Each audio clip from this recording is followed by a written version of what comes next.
وما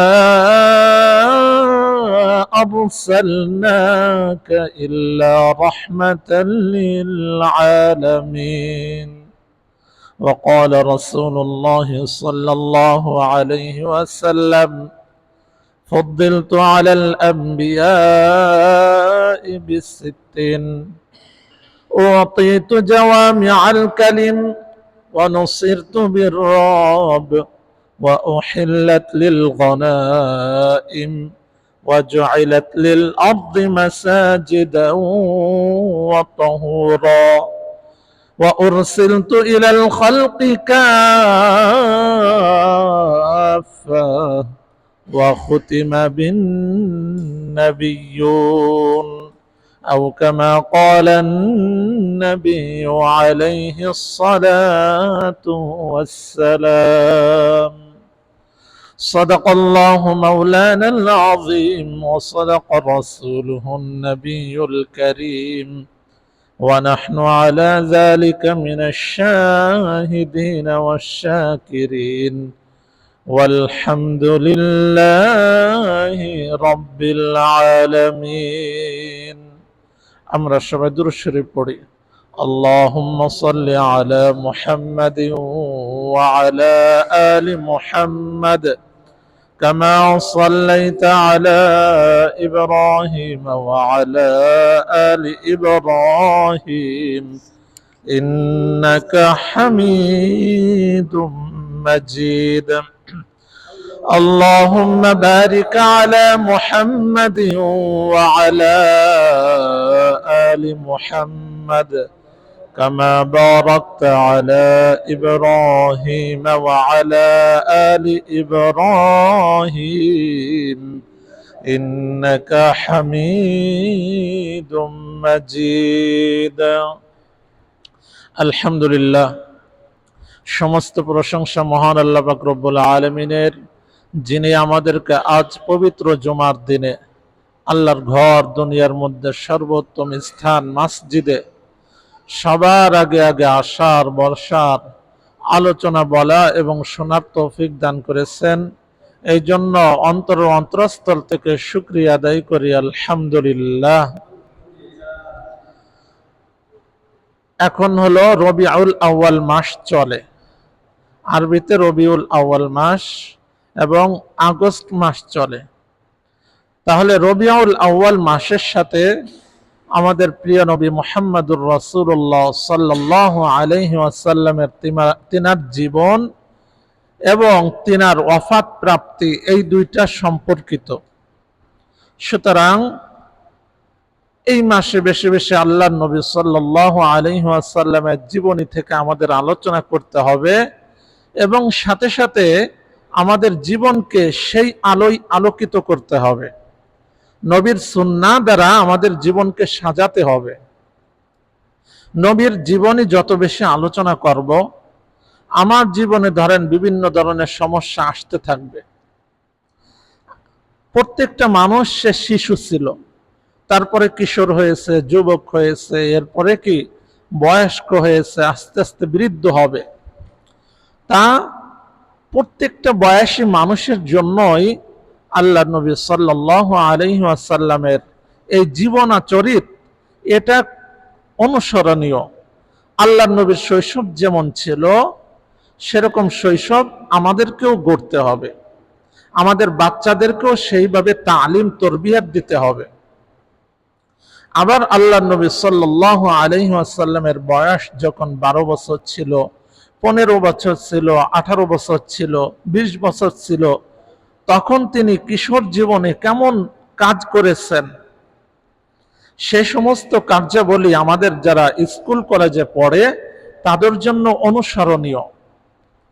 আবার তিনি যখন যুবক হয়েছেন, 25 বছর হয়েছে, 30 বছর হয়েছে, 35 বছর হয়েছে, তখন তিনার জীবন কি কি কার্যক্রম তিনি হাতে নিয়েছিলেন, উম্মাহর কল্যাণে এবং মানব জাতির উপকারার্থে কি কি কাজ তিনি করেছিলেন, এই বিষয়গুলো সম্পর্কে যদি আমাদের পড়ালেখা থাকে, নবীর জীবনী সম্পর্কে যদি আমাদের ধারণা থাকে, তাহলে আমরা সেটা অনুকরণ করে আমাদের জীবনে বাস্তবায়ন করলে আমরা প্রকৃত মানুষ হতে পারব।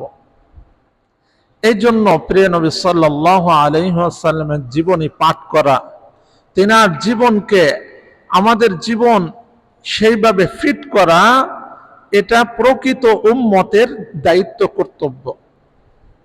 আমরা যদি প্রকৃত উম্মত হতে চাই, প্রিয় নবীর যদি সুপারিশ পেতে চাই, প্রিয় নবীর হাতে যদি হাউজে কাউসারের পানি কাল কিয়ামতের ময়দানে পান করতে চাই, তাহলে আমাদের প্রিয় নবীর সুন্নাতের অনুসরণ করা ব্যতীত আমরা কখনো এই সমস্ত জিনিসগুলো প্রাপ্য হব না।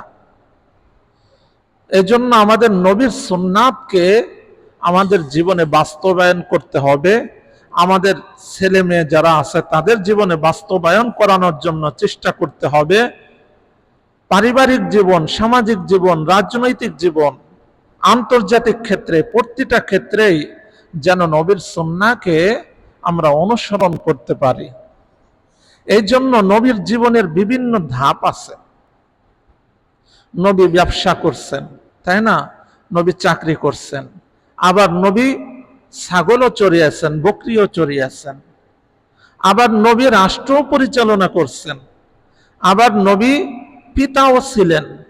একজন যোগ্য পিতা কিভাবে হতে হয় সেটাও আল্লাহ নবী দেখিয়েছেন। একজন যোগ্য স্বামী কিভাবে হতে হয় সেটাও আল্লাহ নবী শিখিয়েছেন। একজন যোগ্য রাষ্ট্রনায়ক কিভাবে হতে হয় সেটাও আল্লাহ নবী শিখিয়েছেন। বিপদ আপদের সময় একজন আমির কিভাবে তার দায়িত্ব পালন করতে হয় সেটাও আল্লাহ নবী শিখিয়েছেন। অর্থাৎ আপনি যে কাজেই থাকেন না কেন, যে পেশায় থাকেন না কেন, আর যে ধরনের পরিস্থিতির মুখোমুখি হন না কেন, আল্লাহ নবীর আদর্শ সেখানে আছে। এই জন্য নবী আল্লাহ তাআলার প্রিয়, সেই জন্য আল্লাহ তাআলা তেনাকে সুখের মধ্যে রেখেছেন বিষয়টা এমন না, বরং বিভিন্ন সময় বিপদ আপদ দিয়েছেন। বিভিন্ন ধরনের চ্যালেঞ্জ তেনার সামনে এসেছে, সেই সমস্ত চ্যালেঞ্জগুলো কিভাবে ওভারকাম করেছেন এগুলো আল্লাহ তাআলা নবীর মাধ্যমে আমাদেরকে শিখিয়েছেন। এই জন্য নবীর জীবন আদর্শকে পড়া, জানা এবং সেই অনুযায়ী নিজের জীবনকে গড়ার চেষ্টা করা। তাহলে আজকে আমরা আলোচনা করব প্রিয় নবী সাল্লাল্লাহু আলাইহি ওয়াসাল্লামের জন্ম থেকে নবুয়ত পূর্ব মুহূর্ত পর্যন্ত তিনি কি কি কাজ করেছেন উম্মাহর কল্যাণে, এবং তিনি কেমন ছিলেন, এই বিষয়গুলো আজকে আলোচনা করার চেষ্টা করব। শুধু আলোচনা শুনবো না, বরং আমরা যেন আমাদের জীবনে এইভাবে জীবনকে গড়তে পারি, জীবনকে নববী আদর্শে আলোকিত করতে পারি, সেই চেষ্টাও আমরা করব। প্রিয় নবী সাল্লাল্লাহু আলাইহি ওয়াসাল্লাম রবিউল আউয়াল মাসেই জন্মগ্রহণ করেছেন। একটা হলো পুরোশুদ্ধ মত, আরেকটা হলো বেশি গ্রহণযোগ্য মত। অধিক যে মতটা বেশি এসেছে সেটা হলো 9 রবিউল আউয়াল মাসে তিনি জন্মগ্রহণ করছেন। কিন্তু প্রসিদ্ধ মত যেটা মানুষের কাছে বেশি প্রসিদ্ধ হয়েছে সেটা হলো 12 রবিউল আউয়াল। এখন তিনার জন্মদিন যেটাই হোক, জন্ম তো যেটাই হোক, আমাদের তো এটা নিয়ে বিতর্ক করার প্রয়োজন নাই। আছে নবীর জন্ম কবে হয়েছে এটা নিয়ে কি আমার কবরে সওয়াল জবাব হবে বা পরকালে সওয়াল জবাব হবে? হবে না। কিন্তু আমার সওয়াল জবাব হবে আমি নবীর সুন্নাহ অনুযায়ী জীবন গড়ছি কিনা, নবীকে ভালোবাসছি কিনা। তাহলে আমার প্রশ্ন, যেখানে আল্লাহ তাআলা আমাকে যেই দায়িত্ব দিয়েছেন সেই দায়িত্ব আমি পালন করি, খামাকা বিতর্কের মধ্যে না যে রবিউল আউয়াল মাসের কয় তারিখে জন্মগ্রহণ করলো, এটা ঈদে মিলাদুন নবী পালন করব কি করব না। পালন করা তো কেউ আপনার জন্য ফরজ করেনি, না করলে গুনাহ হবে এরকম কেউ বলেও না।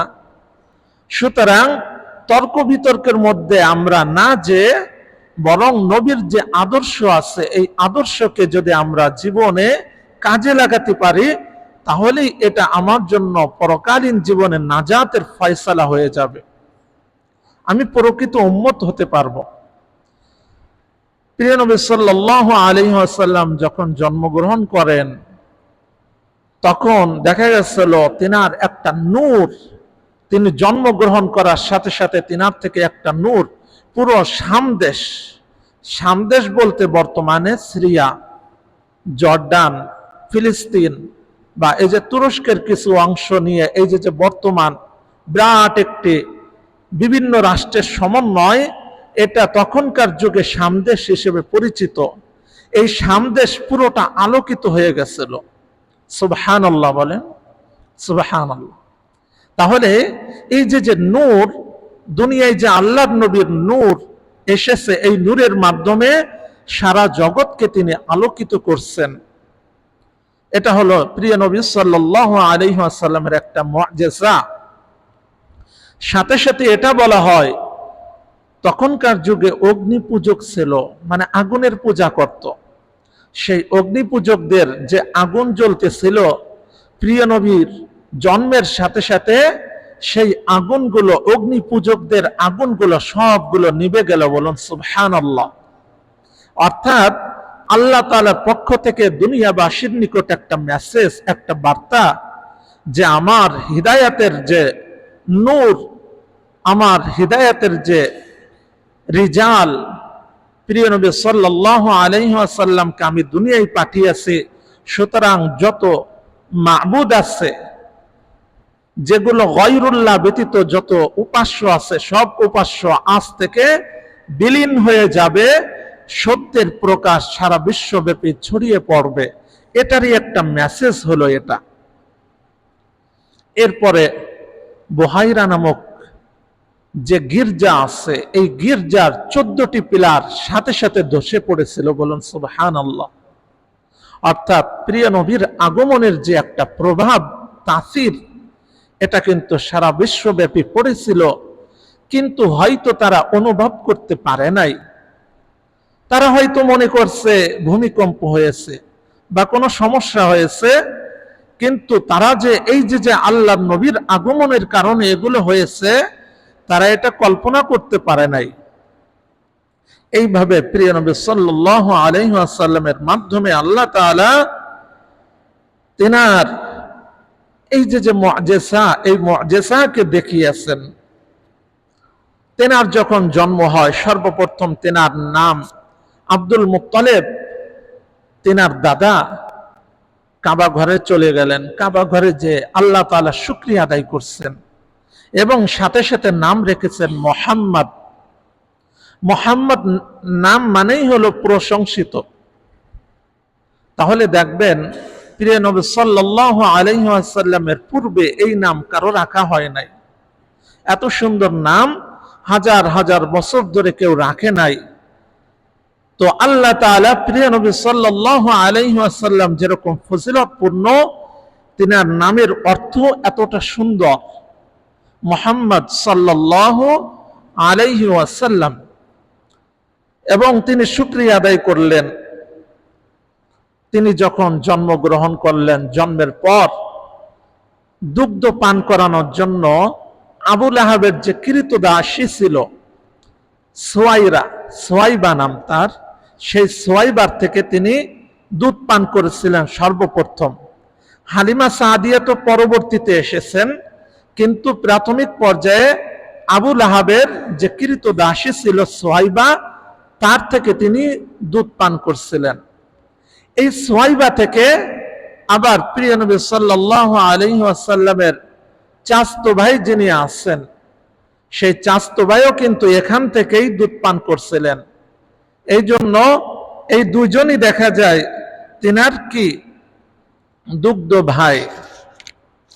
তো প্রিয় নবী সাল্লাল্লাহু আলাইহি ওয়াসাল্লাম যখন আস্তে আস্তে বড় হতে থাকলেন, কিছুদিন যাওয়ার পর বনু সাদ গোত্রে আরবের একটা নিয়ম নীতি ছিল। সেই নিয়ম নীতিটা হলো যে দুধ পান করানোর জন্য নিজেরা দুধ পান করাতো না, বরং অন্য গোত্রে ধাত্রী রাখা হতো এবং সাথে সাথে দুগ্ধ পানকারী এরকম মহিলা দূর দূরান্ত থেকে এসে মক্কার থেকে বাচ্চা তারা নিয়ে যেত। এর কয়েকটা হিকমত ছিল। এর মধ্যে থেকে অন্যতম একটা হিকমত হলো মক্কার থেকে ওই যে বনু সাদ গোত্রে, ওই গোত্রের পরিবেশ ভালো ছিল, সাথে সাথে তাদের ভাষা অনেক সুন্দর ছিল। তারা মূল যে মক্কা বা মূল থেকে তারা একটু পৃথক থাকত। তারা মরুভূমির মধ্যে বসবাস করত, মরুভূমির মধ্যে।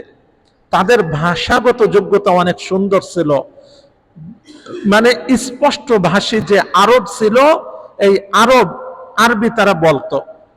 এই জন্য সুশিক্ষা এবং ভাষাগত দিক লক্ষ্য করে মক্কার লোকেরা তখন কি করত, তখন কিন্তু ওই যে আরবের যারা আছে তাদের যাযাবরদের নিকট পাঠাতো এবং মরুভূমিতে যারা বসবাস করে তাদের নিকট পাঠাতো, কারণ তাদের আদব কায়দা, আখলাক, শিক্ষা এবং সব কিছুই ভালো ছিল।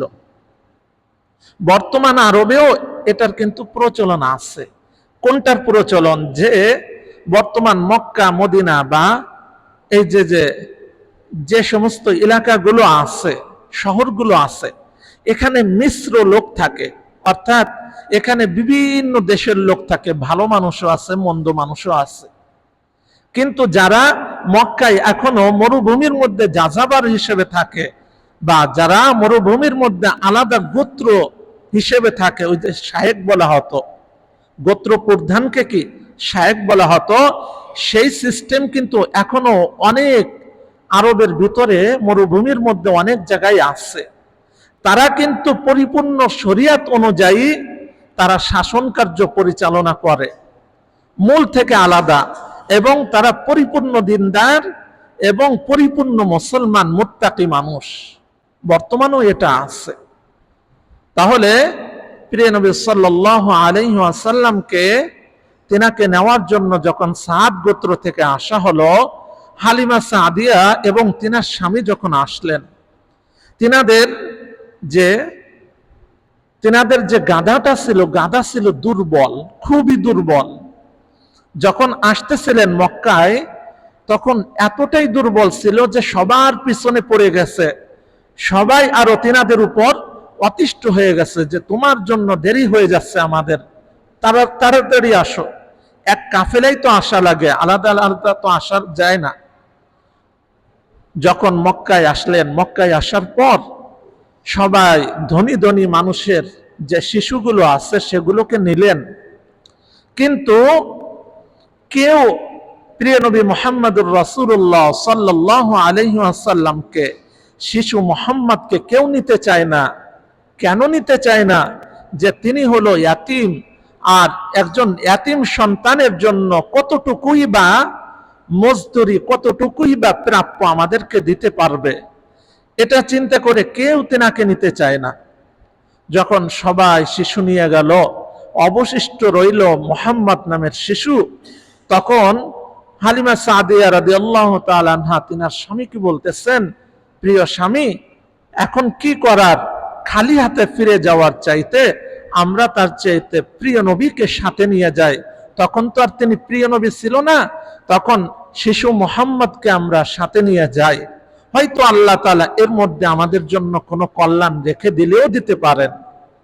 এই কথা বিশ্বাস করে তিনারা প্রিয় নবী সাল্লাল্লাহু আলাইহি ওয়াসাল্লামকে কোলে নিলেন। কোলে নিয়ে গাধার পিঠে উঠলেন। গাধার পিঠে ওঠার পর এবার যেই গাধা সবচেয়ে পিছনে পড়েছিল, যেই গাধা তেমন শক্তি ছিল না, কাবু ছিল, সেই গাধা এবার সবার আগে আগে চলে যাচ্ছে। আর কাফেলার যারা আছে সবাই আশ্চর্যান্বিত হয়ে যাচ্ছে, কি ব্যাপার, হালিমার গাধা তো এরকম ছিল না, সে এবার কেন এত শক্তিশালী হয়ে উঠল? সবার আগে আগে চলে গেল। তিনাদের সাথে উট ছিল, উটটাও দুর্বল ছিল, যেটা উষ্ট্রি ছিল, মাদি ছিল, সে ভালো দুধ দিত না। কিন্তু প্রিয় নবী মুহাম্মদুর রাসূলুল্লাহ সাল্লাল্লাহু আলাইহি ওয়াসাল্লাম যখন ওই বাড়িতে গেলেন, ওই বাড়িতে যাওয়ার পর ওই উষ্ট্রির উলানের মধ্যে দেখা যাচ্ছে পরিপূর্ণ দুধে পরিপূর্ণ হয়ে গেছে। বলুন সুবহানাল্লাহ। আগে হালিমা সাদিয়ার স্তনে তেমন দুধ ছিল না, নিজের যে বাচ্চা আছে সেই বাচ্চাই ঠিক মতো দুধ পেত না।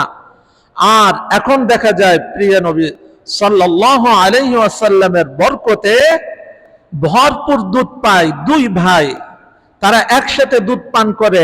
আব্দুল্লাহ, তার আরেক যে দুগ্ধ ভাই আছে তার নামও আব্দুল্লাহ, সেই আব্দুল্লাহ দুধ পান করত। আর প্রিয় নবী সাল্লাল্লাহু আলাইহি ওয়াসাল্লাম দুধ পান করার পরও দুধ অবশিষ্ট থাকতো। বলুন সুবহানাল্লাহ।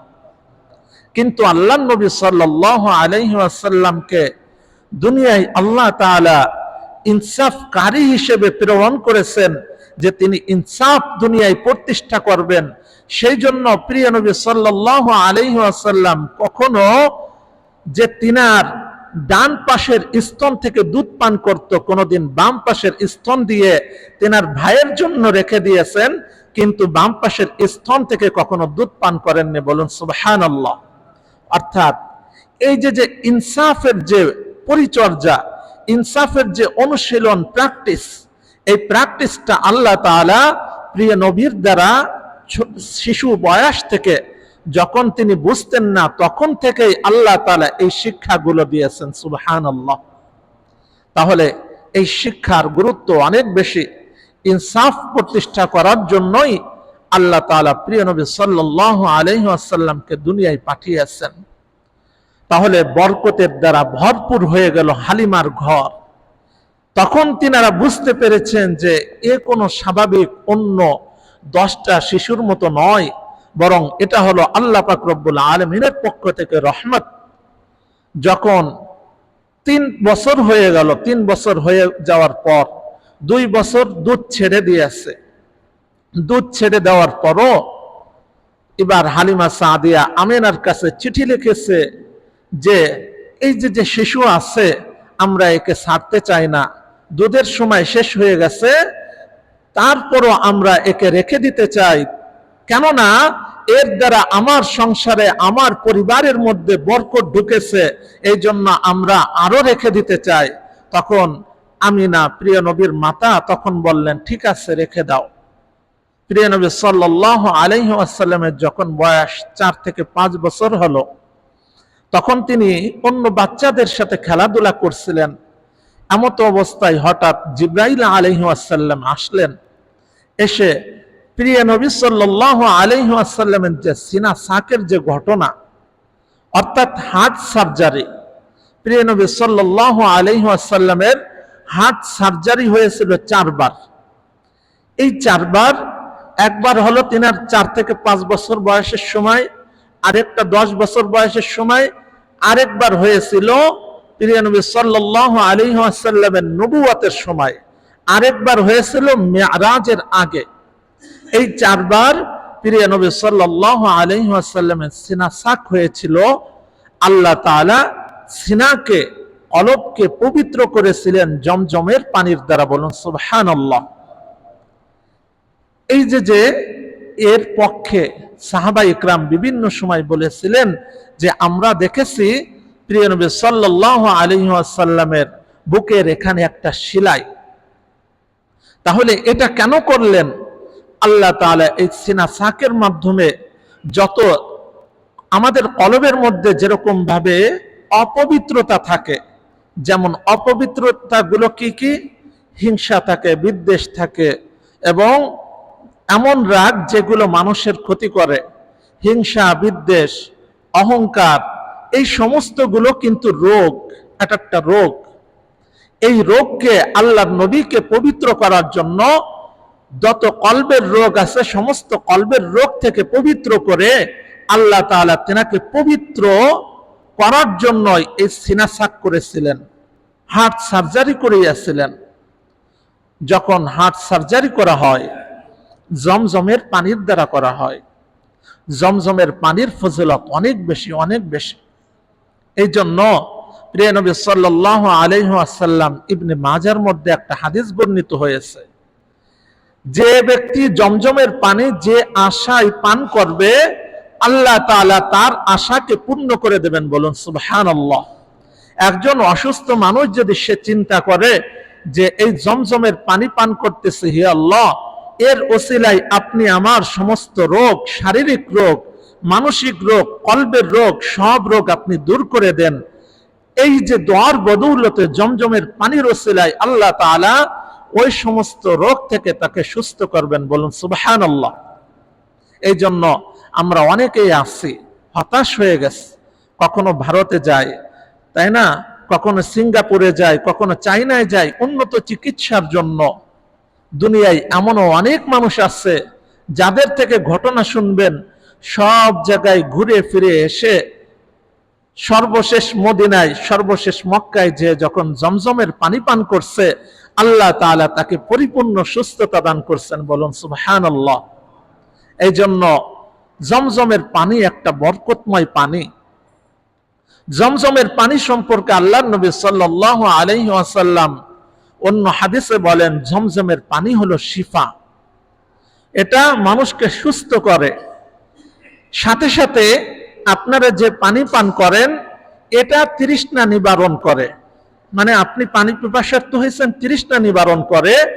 কিন্তু জমজমের পানি একসাথে খাদ্যেরও কাজ করে, আবার তৃষ্ণা মেটানোরও কাজ করে। বলুন সুবহানাল্লাহ। এবং জমজমের পানির মধ্যে বৈজ্ঞানিকভাবে এমন কিছু উপাদান আছে যেই উপাদান অন্য কোনো পানির মধ্যে নাই। এক নম্বর হলো ক্যালসিয়াম আছে, ম্যাগনেসিয়াম আছে, এরপরে ফ্লোরাইড আছে, যেগুলো মানব শরীরের জন্য খুবই বেশি উপকারী। এই সমস্ত উপাদানগুলো বৈজ্ঞানিকভাবে পরীক্ষিত। এই উপাদান থাকার কারণে জমজমের পানি একজন মানুষের জন্য খুব বেশি উপকারী। এই জন্য জীবনে একবার হলেও সবাই দোয়া করবেন, সবার মনে এই তামান্না থাকা উচিত যে আমি একবার হলেও মক্কায় যাব, আল্লাহর নবীর রওজা জিয়ারত করব, জমজমের পানি পান করব, এই আশা আমরা করব। দ্বিতীয়ত, আপনার কাছে টাকা হয়েছে উমরার টাকা, উমরা করে আসেন। কেননা এই টাকা 2 দিন পর আপনার থাকবে না। এই ঝামেলা আসবে, সেই ঝামেলা আসবে, বিভিন্ন বিপদ আপদ আসবে, এসে শেষ পর্যন্ত এই টাকা কিন্তু আপনার থাকবে না। কিন্তু সময় হয়েছে, যুবক বয়সে এখন উমরা করে আসেন। টাকা থাকলে বেশি টাকা লাগে না, 1,30,000, 40,000, 50,000, বেশি আরাম চাইলে 1,70,000-80,000 হয়ে যায়। তাহলে এই সামান্য টাকা যেটা অনেকের কাছেই আছে, একটু চেষ্টা করলে আমরা যদি উমরা করে আসি, জমজমের পানি পান করি, এবং আমার দোয়া যদি কবুল হয়, আল্লাহ তাআলা আমার সমস্ত ধরনের শারীরিক রোগগুলো দূর করে দেবেন, মানসিক রোগ এবং সমস্ত ধরনের কলবি রোগগুলো আল্লাহ তাআলা দূর করবেন।